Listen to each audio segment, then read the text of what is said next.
Hello historians and welcome back. Today we'll be looking at the life of Lady Jane Grey, the woman who would be known incorrectly as the 9-Day Queen. How Jane's reign has been handled over the years has always irked me, as she actually ruled for 13 days and she should be referred to as Queen Jane I, and yet she's become known as Lady Jane Grey, the 9-Day Queen, a much inferior title than what she deserves.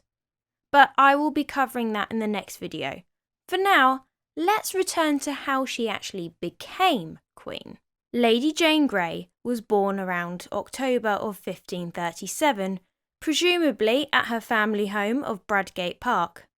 Her date of birth puts her around the same age as her cousin, the future King Edward VI, and as Jane was part of the minor nobility, less of her life was documented than her cousin's.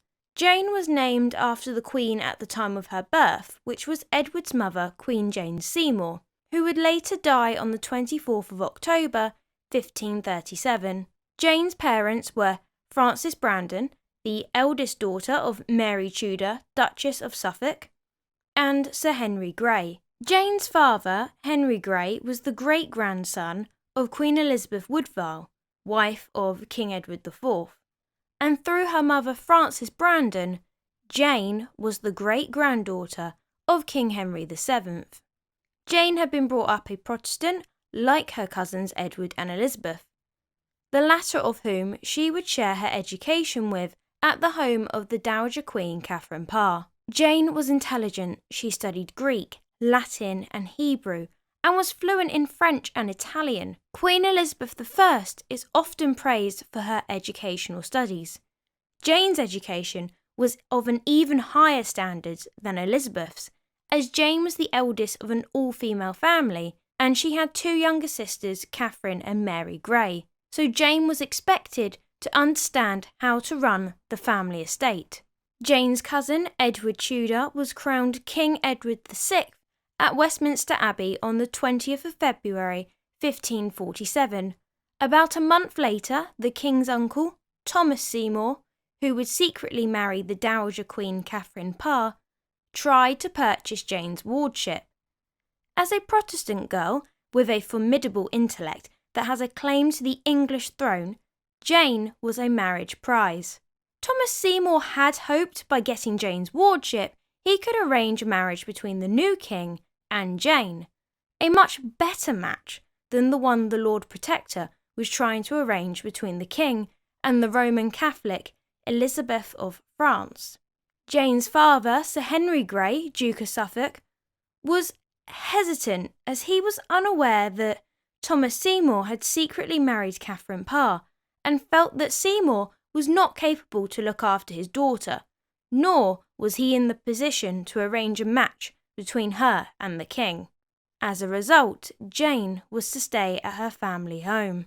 Jane's home life is often depicted as one of hardship and to an extent abuse, but I wonder how much of that is actually down to how Jane perceived her time there, as both her sisters Catherine and Mary seemed not to have any complaints about their upbringing. However, they were not as academically driven as Jane.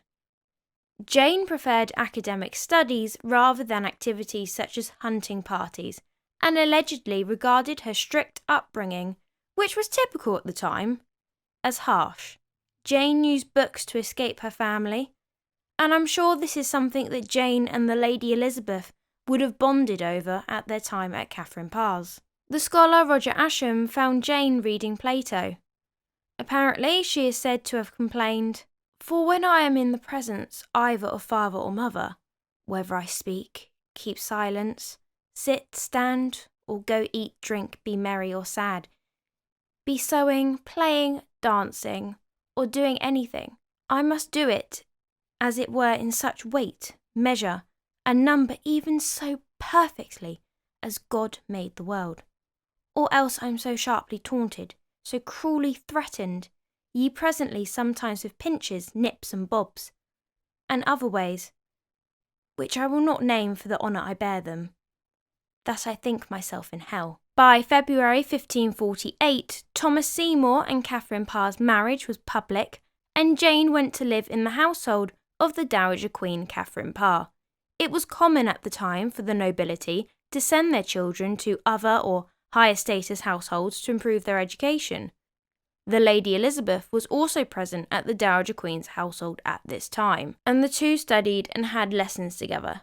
Catherine herself was an intellectual who was praised for her academic achievements, and was also a strong Protestant influence. Catherine held her own court, which meant the young Jane and Elizabeth would have been exposed to Catherine's like-minded friends, like Mildred Cecil and Catherine Brandon, the Duchess of Suffolk. Both Mildred and Catherine Brandon were strong-minded, just like Catherine Parr, and this is also evident in Jane's other cousin, the Lady Mary. So it is only natural that Jane inherited this family trait, something that the Privy Council failed to see when they thought that they could use her as a puppet queen. In the summer of 1548, Catherine Parr went to Sudeley Castle to make preparations for her first birth. Jane accompanied Catherine to Sudeley. Elizabeth, on the other hand, had left Catherine's household due to her shenanigans with Catherine's husband Thomas. The two women spent a lot of time together, and Catherine was fond of Jane. And Catherine had reconciled with her stepdaughter Mary, who had originally disapproved of her marriage to Thomas, but was over it when she found out that Catherine was pregnant. Mary had written to Catherine to tell her that she was going to Norfolk. Catherine Parr gave birth to a girl on the 30th of August 1548, who she named Mary after her stepdaughter. However, Catherine was very weak after the birth. She had succumbed to a fever, and each day she became more and more delirious, where she spoke about her husband's adultery and betrayal, which was troubling her, and she no longer had the strength or wit to hide it. Catherine Parr died on the 7th of September 1548 at Sudeley Castle, between the hours of 2 and 3 a.m. Her husband Thomas was distraught at his wife's death. Young Jane Grey shed tears, as Catherine had been a better mother to her than her own, although you could look at it from the point of view that she was crying because she might have to return to Bradgate. Jane became Thomas Seymour's ward in the absence of Catherine, and Jane was also chief mourner at the Dowager Queen's funeral. However, Jane would eventually return to Bradgate Park, as her father, Henry Grey, was worried about her moral character, after hearing the rumours of Seymour and the Lady Elizabeth, and was concerned how his daughter would develop without a female figure in her life. This, however, wasn't his only motive for his daughter to return home, as Henry Grey was also trying to arrange a marriage between Jane and the Lord Protector's son, Edward Seymour, Earl of Hertford. When Jane had returned home, she wrote to her former ward, Thomas Seymour, and thanked him for all such good behaviour as she'd learned by the Queen's most virtuous instruction. It is clear that Jane had enjoyed the time that she'd spent with Thomas and Catherine. Thomas Seymour was to be executed on the 20th of March 1549 for shooting the King's dog. Right. An alleged attempted kidnapping. In what world did he think he was going to get away with that? Jane's father, Sir Henry Grey, was made the Duke of Suffolk in 1551. As a result of his elevation in status, he spent more time at court. On the 4th of November 1551, the Lady Jane, along with Margaret Douglas, the daughter of Margaret Tudor and Jane's great aunt, and Mary Howard, the widow of Henry VIII's illegitimate son Henry Fitzroy, all welcomed the Dowager Queen of Scotland, Mary of Guise, to England. She stopped through as she was travelling back to France. Mary of Guise was the mother of Mary Queen of Scots. The 22nd of January 1552 saw the execution of Thomas Seymour's brother, who up until now had been the Lord Protector for King Edward VI, who was now old enough to not need a replacement. Edward Seymour's steady fall from power is probably what held up the marriage negotiations between Jane and Seymour's eldest son, who was also called Edward Seymour, and as a result, this marriage never materialised. Instead, Jane married Lord Guildford Dudley on the 21st of May 1553 at Durham House. What made this wedding so extravagant was the fact that it was a three-way wedding, as Jane's sister Catherine Grey wed the Earl of Pembroke, Lord Herbert, and Guildford's sister, Catherine Dudley, married Henry Hastings, the heir to the earldom of Huntingdon. At the same time, Jane described herself as a wife who loves her husband, and she admitted that she resented her mother-in-law, the Duchess of Northumberland's control over her husband Guildford, which is understandable, but both Jane and Guildford were teenagers, so I can understand if Guildford was still a mummy's boy. King Edward VI, however, was on his sickbed. He had wished to attend his cousin's wedding, but he was too ill to do so. To compensate for his absence, he provided lavish clothes for the wedding. It is believed that Jane didn't want to get married, but she said that it felt as if it was her duty, and she wanted to obey her parents. If you view Jane as having an abusive relationship with her parents, you could see this as Jane being scared of her parents and complying out of fear. Some sources say that Jane even questions the legality of her marriage, as she thought that she had been pre-contracted to the son of Edward Seymour. Despite what she might have thought, Guildford would be her husband until her death. So, like many Tudor women, she was stuck. Although I don't know if I buy this, because in her prayer book, which she hands the executioner before she's executed, spoiler alert, she actually wrote a message to her father, and she signed it as Jane Dudley. She wouldn't have signed that as Jane Dudley if she didn't truly think that Guildford was her lawful husband. But anyway, Jane's father-in-law, the Duke of Northumberland, along with the Privy Council, was determined to keep the country Protestant, as well as the religious reforms that had been in place. If the country was Protestant, everyone knew where they stood, and would have none of the uncertainty that happened under the reign of Edward's father, King Henry VIII. Edward too wanted to keep the country Protestant, but everyone knew that if Edward's current heir, his sister Mary, became queen, she would convert the country back to Catholicism. Next in line after Mary was Edward's other sister, Elizabeth, who was Protestant. However, Edward viewed her as illegitimate, and above all, Edward wanted a male heir. In the 16th century, women were seen as creatures of emotion rather than logic, and were seen as incapable of ruling a country. Edward's last will of succession was transformative, as it's through his act of succession that we get our first queen regnant. Although, not in the way that people would think. None of Edward's surviving heirs were male. Mary was 37 and unmarried, so was unlikely to have children. Elizabeth was 19 and unmarried, and a more favourable choice. His next option was to look through the lines of his aunties. His auntie Margaret had a son who was the King of Scotland, but he had died, leaving his young daughter and Edward's former fiancée, in the loosest of terms, as Queen of Scotland. Henry VIII had made it clear in his will that he did not want a member of the Scottish royal family on his throne. This left Edward's other auntie, Mary Tudor, who had died in 1536. Mary had two daughters, Frances and Eleanor, both of whom had female children. The eldest daughter, Frances, was the mother of Lady Jane Grey, who was married to the son of the Duke of Northumberland. Northumberland at this point had taken control of the Privy Council and the line of succession, as Edward VI's health was rapidly failing. It was agreed, although how much involvement Edward had is debatable, that the line of succession would skip Edward's sisters and would go to Lady Frances Grey and her heirs. Northumberland fired Edward's doctor for a wise woman who gave the king arsenic. This then caused the king further pain. Lady Frances stepped down in favour of her daughter Jane, who was married and would potentially have children soon.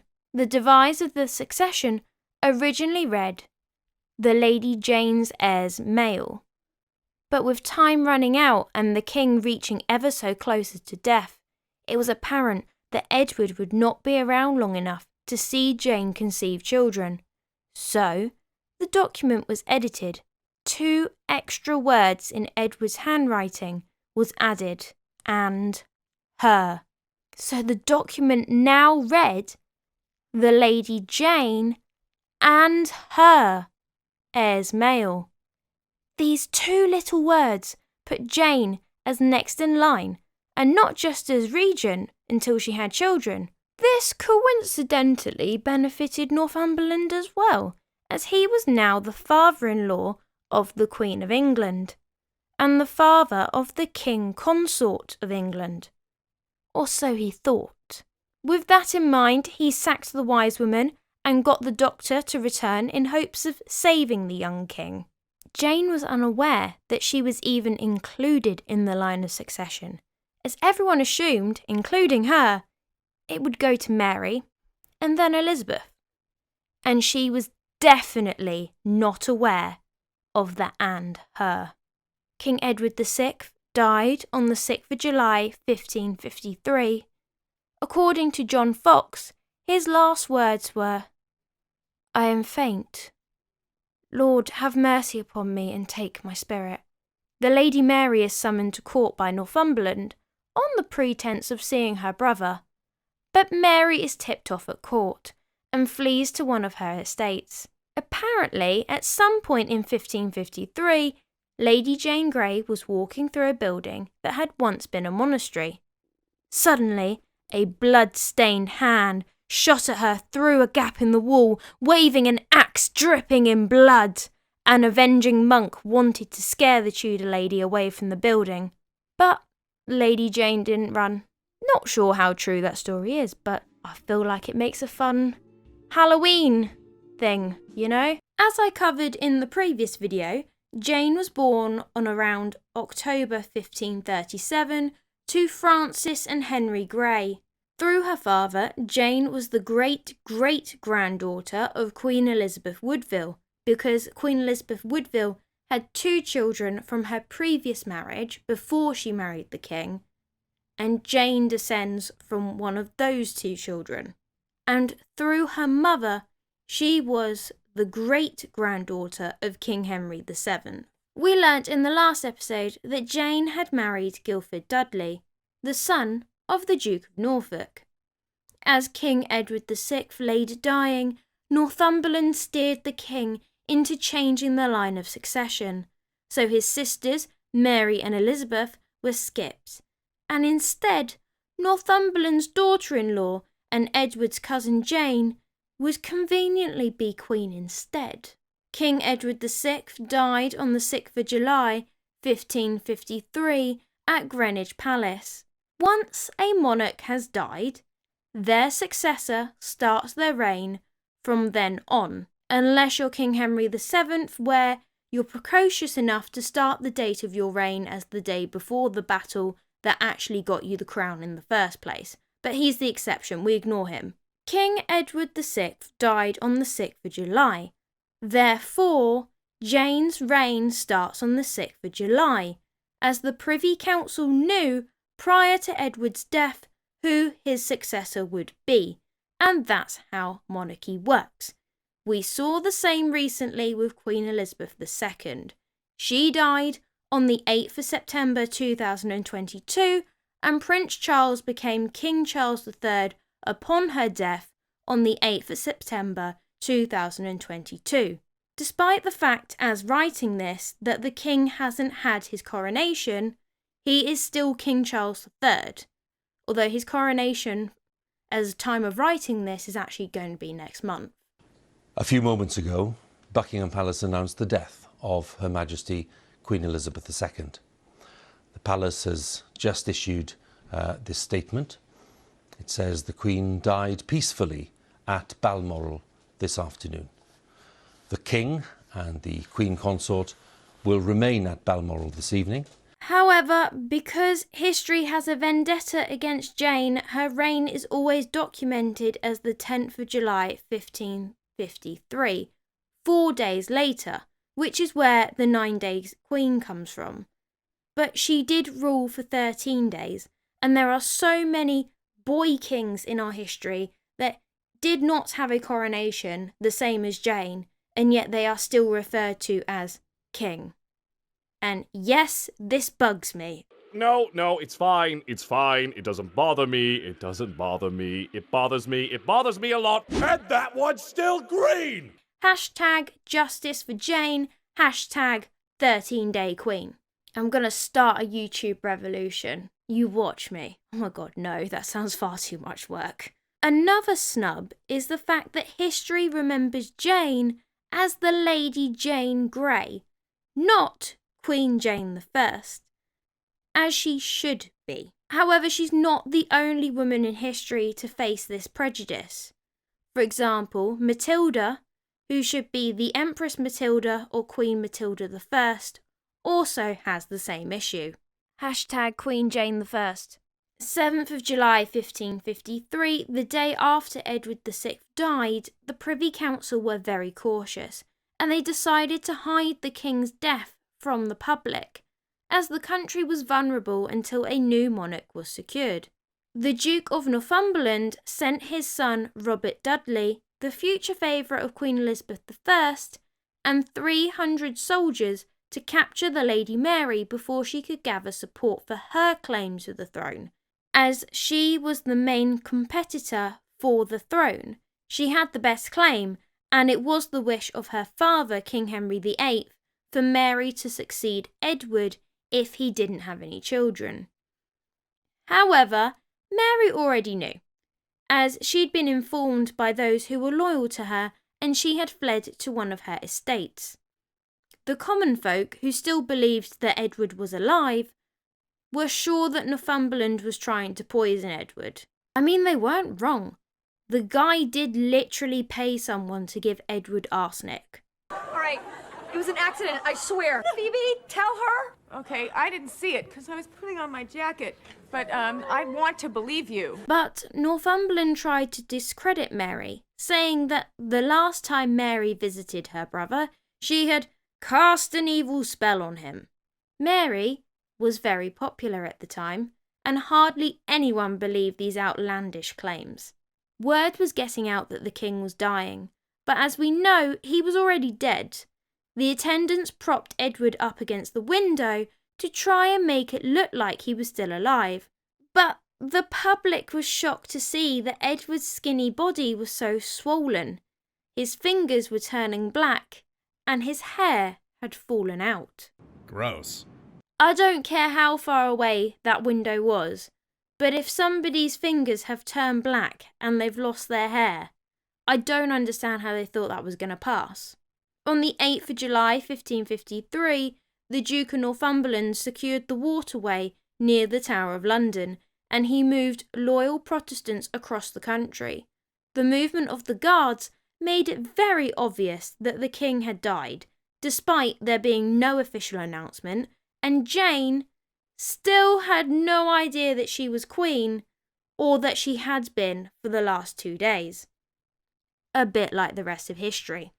On Sunday the 9th of July 1553, Northumberland summons his daughter-in-law Lady Jane Grey to Syon Park House, the home of the Duke and Duchess of Northumberland. It is here that Jane was informed that she was now Queen of England. Jane expressed that it's not for her and that the rightful queen is Mary, a view that Jane was not alone in thinking. Reportedly, Jane cried, but this has been thought that she cried more for the death of her cousin the king, rather than her unwillingness to actually be queen. Jane's parents, Francis and Henry Grey, arrived at Syon House where they would pressure her into accepting the queenship. I'm assuming that the pressure came more from Henry, as Francis seemed to keep her nose clean later on, whereas Henry would quite literally die supporting his daughter's claim. Jane then acknowledges that it is God's will for her to be queen and accepts. Meanwhile, the Lady Mary wrote letters to influential landowners hoping that she would be able to get their support. On the 10th of July 1553, the day that is often attributed to the start of Jane's reign, Jane assumed the throne. She was proclaimed queen despite being fifth in line to the throne and ousting Edward's sisters, and Jane took a barge to the Tower of London.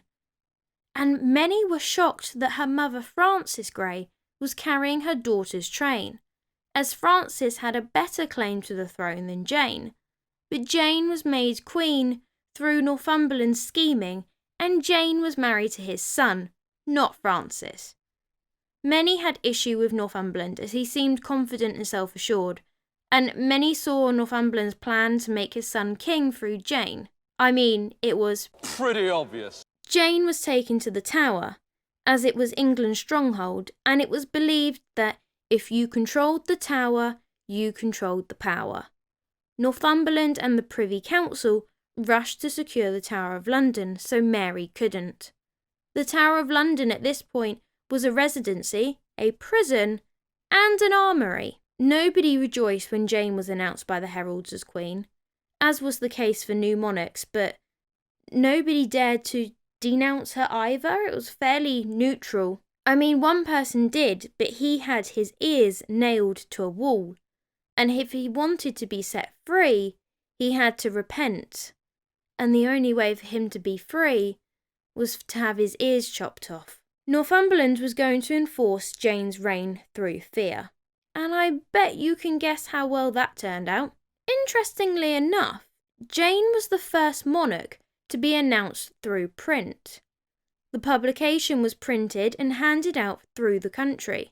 Edward's proclamation was a page long. Jane's proclamation was 3 pages long. The length of her proclamation compared to Edward's shows just how big of an uphill battle Jane was going to face in order to keep her queenship, as the proclamation justifies the line of succession. The Privy Council received a message from Mary to say support her cause and she will pardon them. But if you don't, you will face bloodshed. The Privy Council had a decision to make: abandon Jane or start a civil war. Mary also told the country that the religion of the country would not change much from her brother Edward's rule. This was obviously a lie just to gain support, which she would prove during her own reign. Submitting to Mary would also mean a loss of titles for most of the council. The council wrote a response to Mary and got Jane to sign the letter as Jane the Queen, a letter that would later be used as evidence for treason. The next day, on the 11th of July 1553, after the lack of enthusiasm of Jane's announcement as Queen, Northumberland sent people out into the streets to gather support, and an army. Mary, however, already had her army. The issue with Jane is, nobody knew who she was. Jane, although royalty, wasn't or hadn't been paraded to the public, nor did she frequent court as often as she probably needed to have done. So nobody knew who they were fighting for, nor did they really care. Whereas the Lady Mary had made public visits since she was a little girl.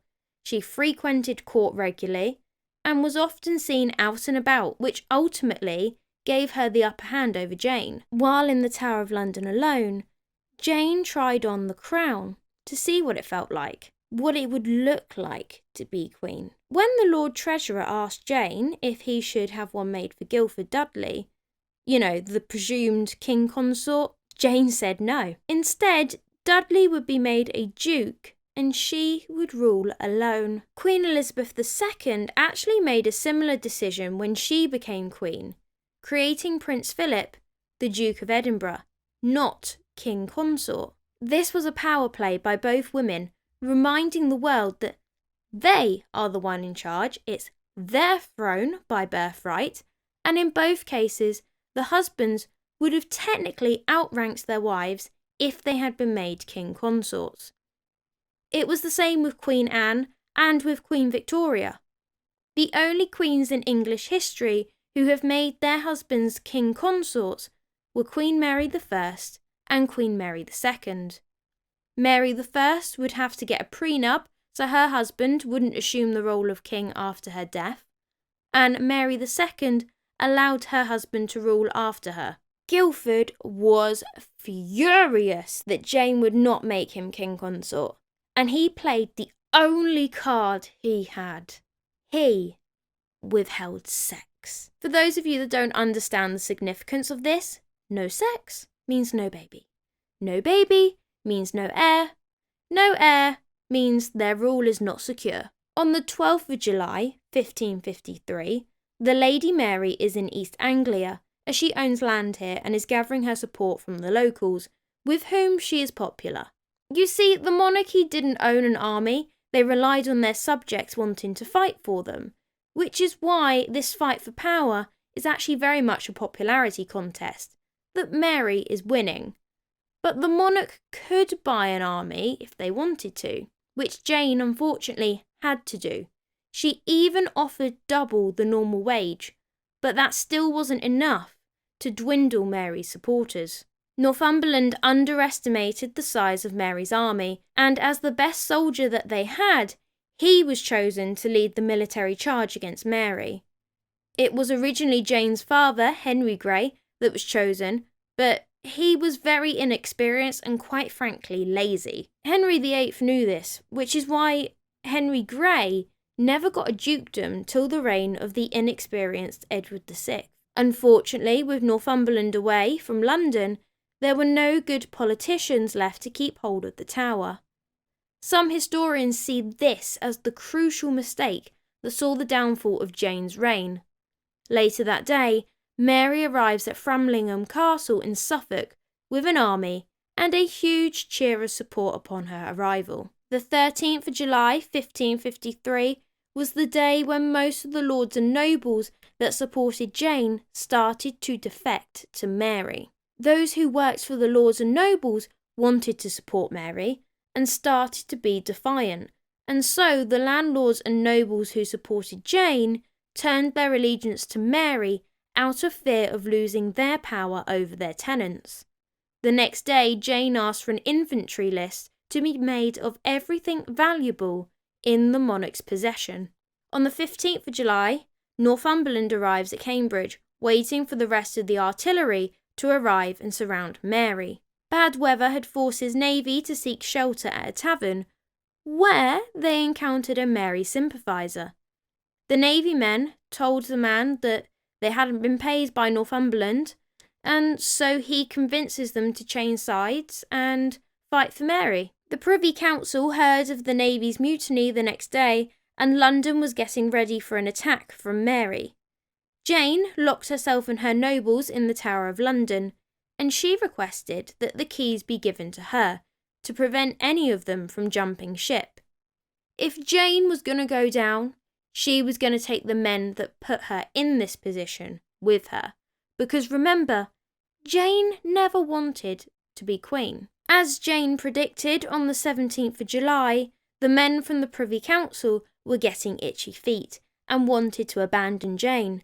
Northumberland's artillery finally arrives, but he doesn't know about the Navy mutiny.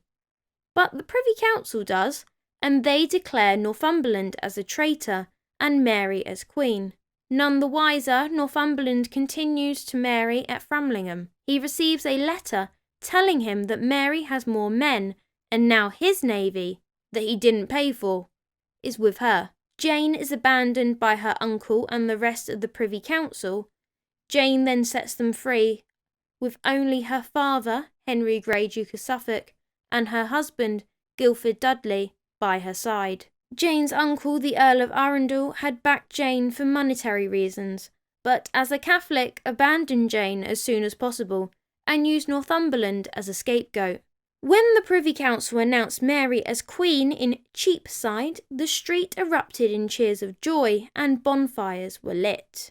Henry Grey removed the cloth of state from his daughter's head to show that she was no longer queen. Jane gave up the crown as readily as she has accepted it. She then turned to her father and said, "Can I go home now?" Jane was arrested and stripped of her valuables and placed in a small house on Tower Green. I think her asking to go home just shows how young and manipulated Jane was. We know that she was academically minded, but it also shows a young girl who doesn't understand the full extent of what she's just done. Jane has just usurped an heir. People have died for that. I mean, Jane ultimately would. I kind of feel like she was just a girl playing dress up or playing queen for a fortnight and was told, "You can't play this game anymore." And she's like, "Okay. I was getting bored anyway. It's not as fun as I thought it was." Jane's reign just shows the complexity of her character. You know, she makes these strong decisions like ruling alone and locking the Privy Council in with her because she knew they're not to be trusted. But then her immature words, like the ones just uttered. I don't know. Just let me know what you think about Jane in the comments below. The 19th of July, the Duke of Northumberland learnt that Mary was proclaimed Queen. So to save his own skin, he cried. He had not been born as a higher up, and he had fought his way to the top, and he was so close to making Jane Queen. On the night before his execution, he attended Catholic Mass in an attempt to save his life, but it didn't work. John Dudley, the Duke of Northumberland, was beheaded for treason on the 22nd of August 1553. Although I have seen some sources that claim he was hung, drawn and quartered. So I guess you can choose which method you prefer, because at the end of the day, they both achieve the same result. Mary enters London on the 3rd of August 1553 with her sister Elizabeth at her side, who was oddly quiet in all of this, but maybe that was for the best. Jane blamed Northumberland for her family's troubles. At the beginning of Queen Mary I's reign, Jane and her father were committed to the Tower of London, but Henry Grey was soon pardoned. Jane and her husband Guildford were charged with high treason on the 14th of November 1553. Jane pleaded guilty and was sentenced to death. Mary, who wasn't as heartless as what you may think, began to feel sorry for her young cousin, and remembered Jane was about 16, and Mary, as we have seen with how she interacts with her sister Elizabeth, has a maternal side, and so she briefly suspended Jane's execution. But then, you guys, we have Sir Henry Grey. Hello there. He comes in and he just ruins everything. He couldn't have left it alone. You know, Mary's pardoned him. She's, decided to pause Jane's execution. She signed the death warrant, but she's like, maybe we won't do that at the moment. And so, in early 1554, Mary announced her plans that she was going to marry Philip of Spain, which was a very unpopular match. And to be honest, even Philip wasn't that thrilled. Sir Thomas Wyatt led a rebellion in the February known as the Wyatt Rebellion. Real original. Which sought to depose Mary and replace her with her sister Elizabeth. The issue was that Jane's father, Henry Grey, was heavily involved in this rebellion. Elizabeth was placed in the Tower and interrogated, and then released on lack of evidence. But Jane wasn't so lucky. Despite Jane not being named as a potential replacement for Mary, Henry, Jane's father, his involvement was enough to send them both to the chopping block. Mary had forgiven Sir Henry Grey once, and she wasn't so generous to do it a second time. On the 12th of February 1554, Jane watched her husband, Guildford Dudley, being carried away to be executed from the window of her cell in the Tower of London, and 2 hours later, she would be dead. Henry Grey and Guildford Dudley would receive public executions, although Henry's would be on the 23rd of February. Jane would have a private execution on Tower Green within the grounds of the castle. Between 1483 and 1941, there would be 22 executions at the Tower of London, which actually, when you think about it, isn't that lot, considering the amount of people that were executed between that time period. Jane was one of 5 women, and one of 3 queens, the other 2 being Anne Boleyn and Catherine Howard. Jane didn't flinch at seeing her husband's body, and she wore the same black dress that she wore when she was proclaimed queen. Jane carried her prayer book with her to the scaffold and handed it over just before she knelt for her beheading. Jane had written some messages in her prayer book. One of them is a heartfelt message to her father. She writes, "The Lord comforts your grace, that the word wherein all creatures can only be comforted. And thou it hath pleased God to take away 2 of your children. Yet think not that you have lost them, but trust that we, by living this mortal life, have won an immortal life. Your Grace's humble daughter, Jane Dudley." It is said that Jane died bravely, asking the executioner to please dispatch me quickly. It is believed that she tied her handkerchief around her eyes and felt for the block, asking where is it, and that someone guided her to the block. But many historians are now starting to dismiss this as a myth, or a flat-out fabrication added to make Jane's tragic story even more so. There is one eyewitness account written at the time of her execution. All other sources were written years, decades, and even centuries after her execution. Jane did reportedly say on the scaffold that she is not guilty of ambition, which is true. She never did seek the crown, but equally she didn't refuse it. Also, let's talk about this infamous Delaroche painting that depicts Jane's execution, which probably inspired the myth about her fumbling hopelessly for the block.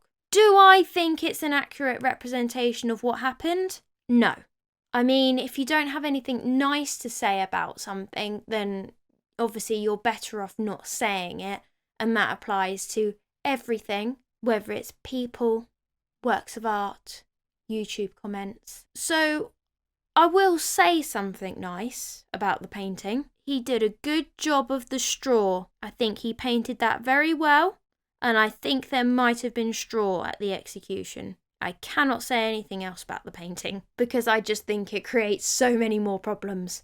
Jane's father, Sir Henry Grey, as I said, was executed on the 23rd of February 1554. His head fell into sawdust that was steeped in tanning. Because of this, his head was preserved like leather and was put on show until the 1940s. The head was then finally buried in London, about a mile away from his 400-year-old body. I hope you enjoyed this video. If you did, please leave a like and subscribe.